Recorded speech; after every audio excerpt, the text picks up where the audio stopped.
Assalamualaikum warahmatullahi wabarakatuh. Dalam video kali ini, saya akan mempresentasikan hasil dari analisis rasio keuangan dari PT Berkah Prima Tbk. PT Berkah Prima Perkasa Tbk, lebih dikenal dengan merek Blueprint, didirikan pada tanggal 24 Juni 2014 sebagai pedagang grosir, peralatan komputer, alat tulis, dan kegiatan percetakan.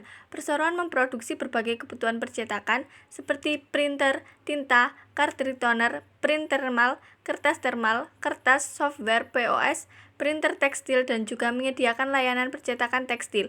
Untuk mendukung semakin banyaknya toko online, juga memproduksi printer label, printer POS, dan printer portable. Kantor pusatnya berada di Kompleks Santer Nirwana Asri 2, Jakarta. Analisis yang pertama yaitu analisis rasio likuiditas. Yang pertama, rasio lancar dengan rumus aset lancar dibagi utang lancar dengan perhitungan pada tahun 2022, yaitu aset lancar 57,397 dibagi utang lancar 6,657 dan menghasilkan 8,622. Selanjutnya, perhitungan pada tahun 2023, aset lancar sebesar 58,521 dibagi dengan utang lancar 8,136 dan menghasilkan 7,192. Kemudian, untuk mengetahui selisih penurunan atau pertumbuhan, diperoleh rumus 2023 sama dengan 2023 dikurangi 2022 dibagi 2023, yaitu 7,1 dikurangi 8,6 dibagi 7,1 dan menghasilkan min 0,2%. Jadi, kemampuan perusahaan untuk membayar utang jangka pendek dengan aset yang ada adalah sebesar 8,6 pada tahun 2022 dan 7,1% pada tahun 2023 dengan selisih penurunan min 0,2%. Selanjutnya, quick ratio dengan rumus aset lancar dikurangi persediaan dibagi hutang lancar dengan perhitungan pada tahun 2023, aset lancar 57,397 dikurangi persediaan 24,391 dibagi hutang lancar 6,657 yang menghasilkan 4,958. Kemudian pada tahun 2023, aset lancar 58,521 dikurangi 23,945 dibagi dengan hutang lancar 8,136 dan menghasilkan 4,9249.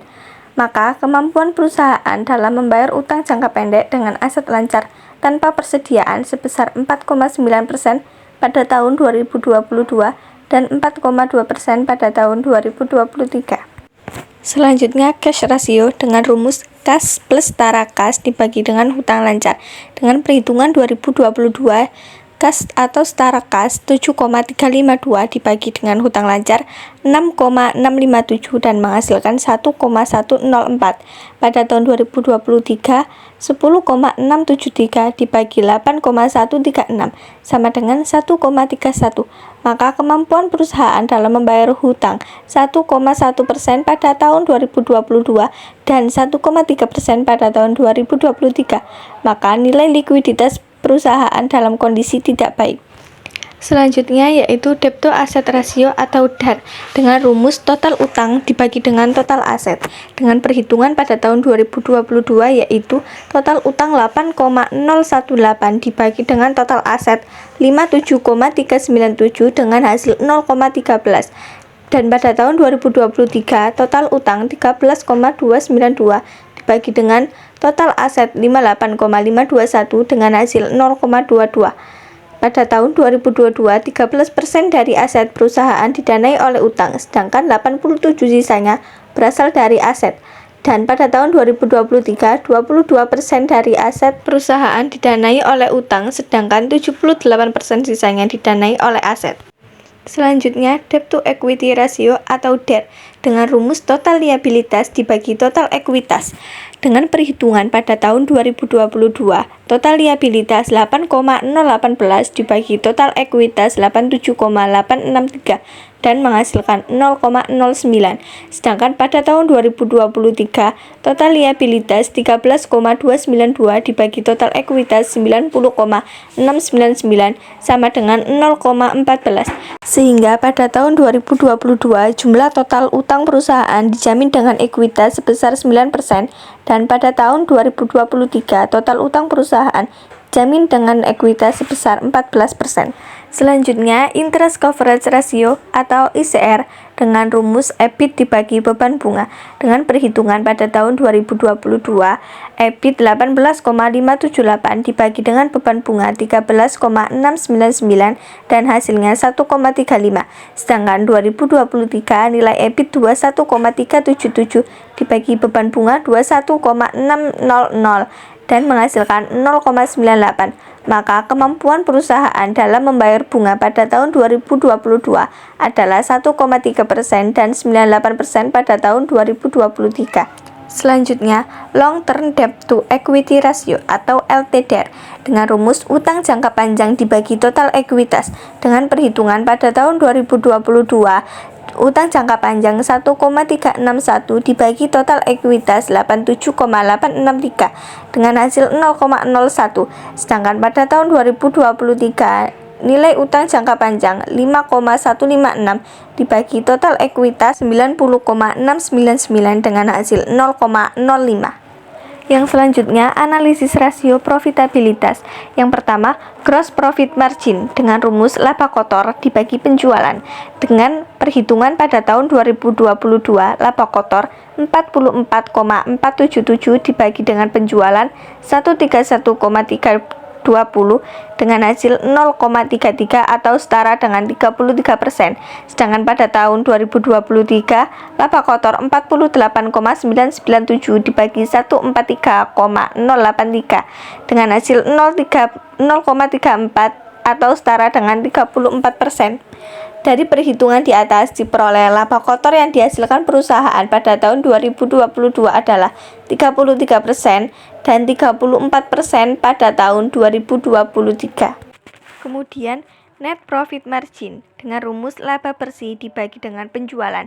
Dengan perhitungan tahun 2022, laba bersih 14,390 dibagi penjualan 131,320 dengan hasil 0,10 atau sama dengan 10%. Sedangkan pada tahun 2023, laba bersih 16,630 dibagi penjualan 143,083 dengan hasil 0,11 atau sama dengan 11%. Maka dapat disimpulkan bahwa pada tahun 2022, perusahaan mampu menghasilkan keuntungan dari total penjualan sebesar 10% dan 11% pada tahun 2023. Yang selanjutnya, return on sales dengan rumus EBIT dibagi dengan penjualan. Dengan perhitungan pada tahun 2022, EBIT 18,579 dibagi dengan penjualan 131,320 sama dengan 0,14 atau sama dengan 14%. Sedangkan pada tahun 2023, EBIT 21,377 dibagi dengan penjualan 143,083 sama dengan 0,14 atau sama dengan 14%. Maka kemampuan perusahaan dalam memperoleh laba sebelum bunga dan pajak atas penjualan adalah 14% pada tahun 2022 dan juga 14% pada tahun 2023. Selanjutnya, return on asset dengan rumus laba bersih dibagi total aset. Dengan perhitungan pada tahun 2022, laba bersih 14,390 dibagi total aset 95,882 dengan hasil 0,15 atau sama dengan 15%. Kemudian pada tahun 2023, laba bersih 16,630 dibagi total aset 103,992 sama dengan 0,15 atau sama dengan 15%. Maka kapasitas perusahaan dalam menghasilkan laba dari total aset adalah 15% pada tahun 2022 dan 15% kembali pada tahun 2023. Selanjutnya, return on equity dengan rumus laba bersih dibagi dengan ekuitas. Dengan perhitungan 2022, laba bersih senilai 14,390 dibagi ekuitas 87,863 dengan hasil 0,16 atau sama dengan 16%. Pada tahun 2023, laba bersih 16,630 dibagi ekuitas 90,699 sama dengan 0,18 atau sama dengan 18%. Kapasitas perusahaan dalam menghasilkan laba bersih dari total ekuitas adalah 16% pada tahun 2022 dan 18% pada tahun 2023. Selanjutnya, analisis rasio aktivitas. Yang pertama, perputaran piutang perusahaan dengan rumus penjualan dibagi dengan piutang. Pada tahun 2022, penjualan 131,320 dibagi dengan piutang 17,672 dengan menghasilkan 7,48. Sedangkan pada tahun 2023, penjualan sebesar 143,083 dibagi piutang sebesar 19,656 dengan menghasilkan 7,27. Kemudian menentukan days of receivable dengan rumus 365 hari dibagi dengan perputaran piutang. Pada tahun 2022, 365 dibagi dengan 7,48 hasil dari perputaran piutang dan menghasilkan 49,125. Dengan tahun 2023, 365 dibagi dengan 7,22 menghasilkan 50,206, sehingga kemampuan perusahaan lain dalam melunasi utang pada perusahaan adalah 7,48 kali pada tahun 2022 dan 7,22 kali pada tahun 2023. Dengan perhitungan perharinya pada tahun 2022 adalah 49,125 kali dan 50,206 kali pada tahun 2023. Yang selanjutnya, perputaran persediaan per tahun dengan rumus penjualan dibagi dengan aset tetap. Pada tahun 2022, penjualan sebesar 131,320 dibagi dengan aset tetap 29,818 sehingga menghasilkan 4,404. Sedangkan pada tahun 2023, penjualan sebesar 143,083 dibagi dengan aset tetap sebesar 44,680 dengan hasil 3,202. Selanjutnya, menentukan inventory turnover index, yaitu dengan rumus 365 dibagi dengan perputaran persediaan, sehingga pada tahun 2022 365 dibagi dengan 4,404 menghasilkan 0,082. Sedangkan pada tahun 2023, 365 dibagi dengan 3,202 sama dengan 0,113.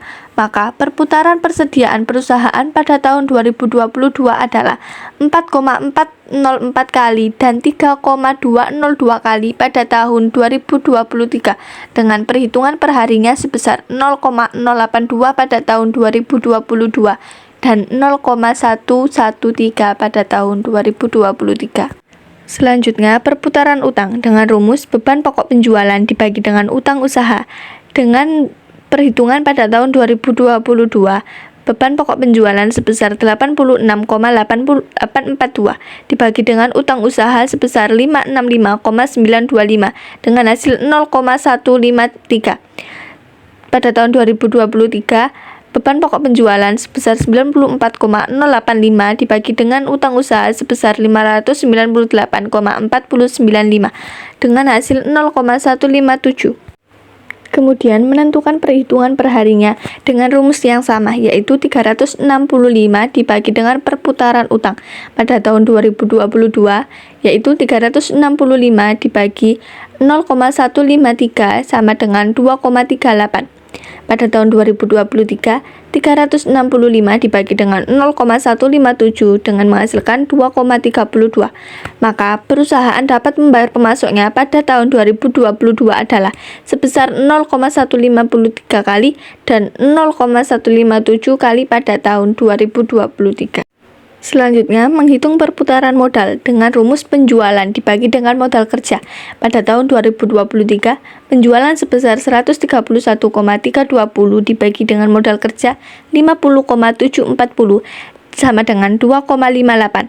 Sedangkan pada tahun 2023, penjualan sebesar 143,083 dibagi dengan modal kerja 50,385 dengan menghasilkan 2,83.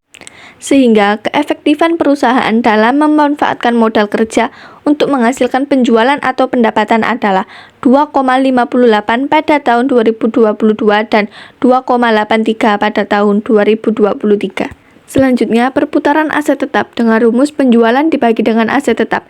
Pada tahun 2022, penjualan sebesar 131,320 dibagi dengan aset tetap sebesar 29,818 sama dengan 4,40.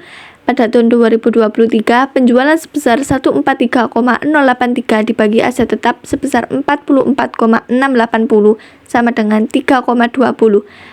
Sehingga perusahaan dalam menggunakan aset tetap untuk menghasilkan penjualan adalah 4,40 pada tahun 2022 dan 3,20 pada tahun 2023. Rasio aktivitas yang terakhir yaitu perputaran total aset yang memiliki rumus penjualan dibagi dengan total aset.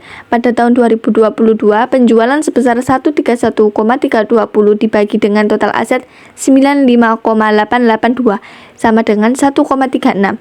Dan 2023 143,083 dibagi dengan 103,922 sama dengan 1,37, sehingga kemampuan perusahaan dalam mengelola aset adalah 1,36 pada tahun 2022 dan 1,37 pada tahun 2023. Analisis yang terakhir yaitu analisis rasio pasar dengan 1 earning per share atau EPS.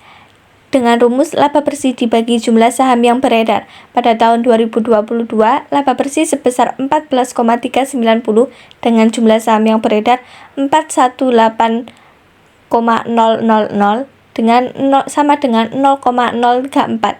Sedangkan pada tahun 2023, laba bersih sebesar 16,630 dibagi dengan jumlah saham yang beredar 418,000 sama dengan 0,039, sehingga dari hasil perhitungan di atas didapatkan informasi bahwa PT Berkah Prima Tbk mengalami pertumbuhan saham dari 0,034 menjadi 0,039. Yang terakhir yaitu price earning ratio atau PER dengan rumus harga saham dibagi dengan hasil dari IPS.